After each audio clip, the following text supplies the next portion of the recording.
In this video, we are going to create a sample PMP application and walk you through the process. We're going to paste in some sample data as well and address some common questions that come up as a result of filling out the application. As we get started, we need to go to pmi.org and click on certifications. And the menu structure might vary as they update the website and what have you, but I would suggest you click certification types, go to PMP, and yes, the exam is changing. Okay, so given this is going to be a sample video, we're not logged in or anything, and they want us to have an account, so we will register. So they want us to register, so I'm going to go ahead and populate this. And use a primary email address I have there. I'm going to go ahead and check the box to receive updates. And I'm in the United States. And at this point I'm just going to leave company name. I'm just going to say none since I work with a variety of organizations in the field. Okay. Now, here's where we start to get into some of the demographics. So, let's see. I'm just going to say I'm in management. They want me to go back to when I was born. Let's see. How many total years of full-time work experience? Let's just say we'll round it at 20. How many years of experience do you have managing projects that lasted over 4 weeks? I'm going to say 20. What best describes how I view project management as it relates to my career? I would say in this case, it's my profession. And all of these things along the way, it's just drop down so they can get a better feel for who you are. Does your organization have a PMO or a group devoted? I'm going to say yes, because that's the case. Yes.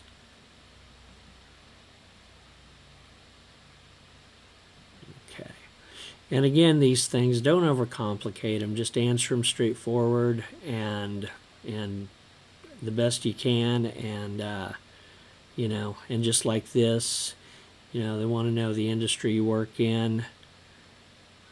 Here we go, and then I'm just going to leave this blank because it's, let's scroll through what we got there.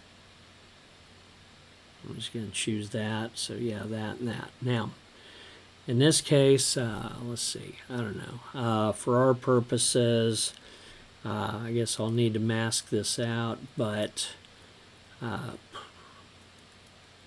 let's see.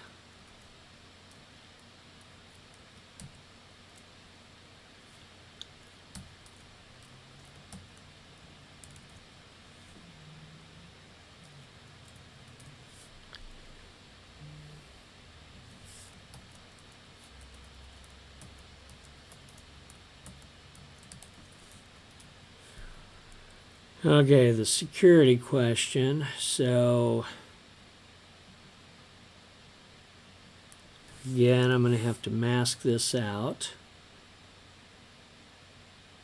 And I'm going to look there. Okay.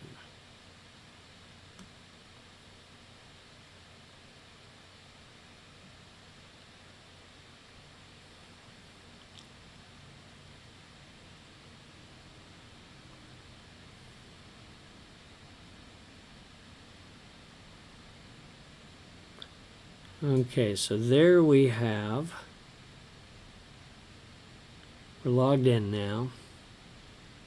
So if you do want to become a member, I suggest you do it at this point and then start the application process. Membership is approximately the amount of savings that you get on the exam, maybe $10-20 difference as far as the US rates. I'm going to click Learn More about the PMP, which I assume is going to take me back to the PMP page. And now it says I can apply. Okay, cool. Now, earlier this year, they took the application process and modified it, and they took it from 30 some screens down to 4, I believe I was told. So what we're going to do is we're going to populate some of this stuff, and we'll walk through it. Again, common areas of misinterpretation, mistake, what have you. I'm just going to go back.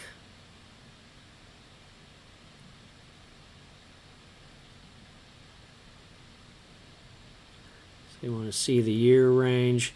Some people worry about, well, what year, why do they care about the years, or what do we need to do? And, you don't sweat it. Just answer things the best you can. And that's, these drop downs, it lets the PhD people that do their statistical analysis be able to say so many percent of the people come from business admin versus engineering versus this or that, or such a percent of the people have a bachelor's, what have you. And again, I'm just populating some dummy data in here. So there, the education is saved. So worst case, you have to look up where you went to school, type it in, think about the years, plus or minus a year. I mean, if you started 1 year, graduated 1 year, just, in this case, I'm not overcomplicating it as far as the sample. And then if you need to modify something, you could always hit edit. Now, professional education, so let's see, enter your professional education courses related to the certification, starting with the most recent. Now, this is where we are talking about a class that you would take, or classes that would qualify for the 35 contact hours of training. So let me clarify. Some people are of the perception you have to take a PMI authorized class or anything like that. No. If it generally relates to project management, it should suffice. Per ISO 17024, feel free to Google it if you want, ISO 17024, which is what the PMP credential is tied to as an ANSI standard, they cannot require their own training if other training would produce a similar result, I think is the phrasing. And so you could have taken a project management class in college, you could have taken, Scrum Master class and an Intro to PM class at work. The thing is, they might ask for like a course outline so they can ensure that the class or classes align with what they, expect. But as long as you've got, as long as you get the information, that should be sufficient. Now, we're just going to do this, PMP Exam Prep Course, and then we're just going to say ABC 1, 2, 3, just as a random name. We're going to say we took it in March of 2018, and it ended in April of 2018. And let's just say for rounding it was 40 hours. If it was 20 and you hit save education, then it would give you an opportunity to add a second class, a third class, etc., to get up to your 35 contact hours. I often get asked, will this training expire? I have yet to see it expire as long as I've done this. So you can edit it, you can go in and remove it if you want, what have you. So at this point, we've got our academic education. If you're 1 credit hour short of a bachelor's, you're 1 credit hour short.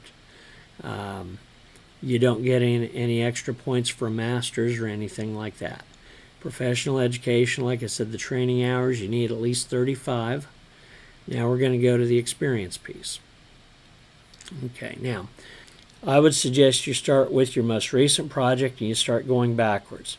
That way, when you satisfy the requirement, then it will basically let you know you've met the number of months. Now, if you had looked at previous applications, you used to have to put months of experience and hours of experience, and the hours were always a bear to do. So they don't do that anymore, thank God, because it was I used to get a lot of questions about that. Now, with months, be as accurate as you can be. If you feel like it started at the beginning of the year and a year and a half later it ended in the middle of the year, did it end in June? Did it end in July? Answer it the most accurate you can. The rule of thumb would be this. If you got audited and somebody saw what you put in here and they had to say yes or no, you did what you said you did, would they look at it and go, that's accurate? That's a good rule of thumb because, being honest is honest, and I expect you to be honest, but at the same time, a sanity check, if you showed it to somebody and they had to say yes, I would validate that. That's just kind of a second opinion just to be safe, because if you do get audited, that's what's going to happen. So what we're going to do here, and you're going to see me kind of look back and forth here, I'm going to paste some information in. I'm working off of another monitor there. And sometimes what happens is with some of these drop downs and the old application and the new application, it concerns people. Well, I didn't have the title manager, or I was this or I was that. Don't sweat it. All these drop downs do is try to help them get a better picture of who you are. And the PhDs that do the research, and the marketing people, well, X% of our people come from here, Y% from here, Z from here. So they can better communicate what the typical PMP looks like. Now, in this case, organizational, I'm just going to go, I don't know, let's say consulting. We'll go down, we'll hit IT. And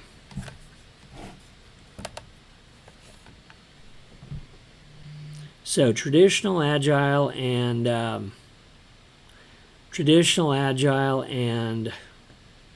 hybrid. So with this, don't sweat it. Just whichever it feels like. Let's just say, if it were hybrid, okay, choose hybrid. Team size, it doesn't have to be too big, doesn't have to be too small. It is what it is. If it's 5 to 9, you choose 5 to 9. Now, I was recently asked, well, what about budget? I don't know. What do I say? Well, think about it. Ask yourself what number seems to fit, and if somebody else was looking at this, would they agree with that? If you said it was a $10 million budget and your company only brought in $1 million a year, that's probably not going to add up. But if it was the biggest project you did that year and your company brings in about $1 million a year, my guess is the budget's less than $1 million, as an example. Now, in this case, I'm going to go over here and I'm going to look at my dates that I typed. And I'm going to say February 2017. I'm going to go over here. I'm going to look at my dates I typed. I'm going to put in February 17. And then I'm going to say in progress. So that's going to, show that it's current through now. Now, this is probably the biggest thing beyond the budget and just being uncertain about these drop downs that you're going to have to do. The positive here is they don't cap you loosely on the amount of characters or words. In the old application, it was like you got this little box, it won't scroll, and you got to type these things in.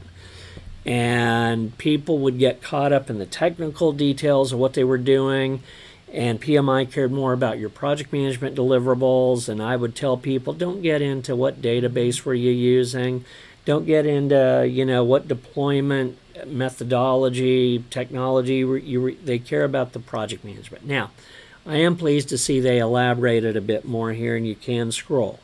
So a high-level description that summarizes your experience that includes the project objective or goal, the outcome, not just what we did, but what we created, your role, which does not necessarily have to have been the title project manager. You might have been team lead or tech lead, and because it was very technology intense, you were the be-all, end-all decision maker and person running things. And then your responsibilities and deliverables. Now, this could be two things typically. Project management deliverables are going to be things like, I created a schedule, I managed the product backlog, things like that. Project deliverables are going to be things like we cut over a new network, we decommissioned a bunch of servers, things like that. So probably it's going to be a little of both. With my sample data, that is going to be a little of both. So I'm going to paste some things in here. So I've got experiences I'm going to paste in. Yeah, so I'm describing what we did, what we got out of it, things like that. I'm going to take the project objectives, paste that in next.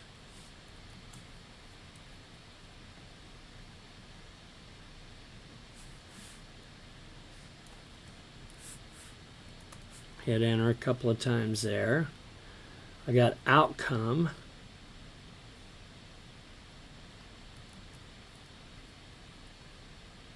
And feel free to pause these chunks of things I'm pasting in just to give you a sample.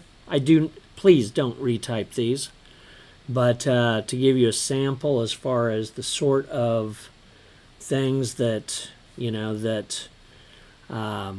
sort of things that, you could document based on your specific project. Again, don't type these word for word or anything, because unless you actually did this, that's not accurate or honest. But these give you an example of, for example, what responsibilities look like, the sort of degree of detail that's sufficient. And then deliverables are coming up now, so there we go as well on that. And if we look, we're at 302 words, and the typical response is 205. And let's save that, and let's see what that looks like.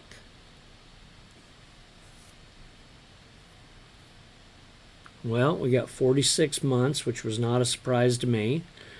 Green checkbox means we're good. And let's see if we continue to exam details.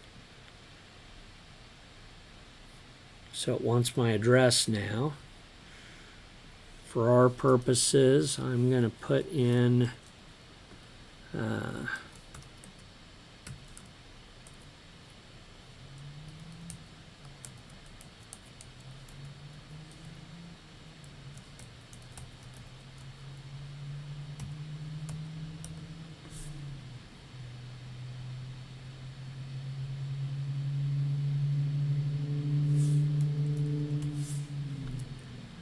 and I'm going to save the address. I would suggest you use a home address, especially with all the COVID stuff going on. I mean, even if you're going to be at your job for a while, there's no assurance that if they sent something there that you would see it in a timely fashion. And then, and I'm going to pull up, let's see, I'm just going to put that in there. Save phone. Where do I want to take it? I'm going to take it in. Want to take it in the U.S. Now, if you need special accommodations, you would click the yes button. So, for example, I had a student that was a type 1 diabetic once, and I didn't know that much about it then, but he said, like most people keep their blood sugar, plus or minus about this, he kept his like this. As a result, he was not able to make it through 4 hours easily, so he ended up getting 8 hours to take the full test. He could take in testing supplies, insulin, food, things like that. Had a gentleman that had a brain injury. He was able to take the test over 2 days on paper. I've got a current student that's got ADD, and she's worked with her doctors to get blessing to be able to have longer on the exam, so she can focus better. So if you do need special accommodations, it might take longer typically to get the test scheduled, and you're going to have to provide some paperwork, verification, etc. You're not just going to say, I need extra help, and they just automatically give it to you. So just be aware, this test will test you. And if you've got a potential vulnerability, if you need extra time, resources, etc., click the yes button. And we agree. Accurate and complete. And this is a sample. This is a sample. Now, I'm not going to submit the application at this point because I have created it and done everything I need to do, but I'm not going to submit it at this point because then that would be, that would be getting it, outside of simply sample or dummy data, if you will. So that's the thing. One thing to remember as well, you don't necessarily need to do it all in one sitting. You could populate it with what you know, come back, look at it, populate it with some additional data, things like that. You could even type some things up in Word like I did and then paste them in. So there's nothing wrong with, coming back and revisiting it. So you can save it and then come back, open it up, add things to it when you're ready. Then you hit submit. Until you hit submit, they don't see it necessarily. They don't care about it necessarily. Now, let me also say, if you get audited, then you would be notified either when submitting or when you go to schedule the test. And at that point, I've heard two things. I heard they either call a point of contact and just talk to them like, hey, blah, blah, blah, or that they give you PDFs and you would give them to that person to fill out, and then they would sign across, or they would fill it out, sign it, seal it in an envelope, sign across the seal, give it back to you. Then you would get it to PMI as a whole package, like your degree or diploma, your completion cert from the training, your experience verification. You would get that to PMI. So I don't know if with COVID they're maybe doing things with the phone a bit more than normal, or if it's kind of case by case between the phone and the PDFs being printed out. But that's that's the thing. If you get audited, then it's somebody that can validate you did what you said you did. It does not need to be a boss, does not need to be a customer. It's somebody that can validate you did what you said you did. That's the key. So anyway, that's what we got. Don't hesitate to ask any questions, post any comments if this was good, helpful, what have you. And good luck on your exam readiness.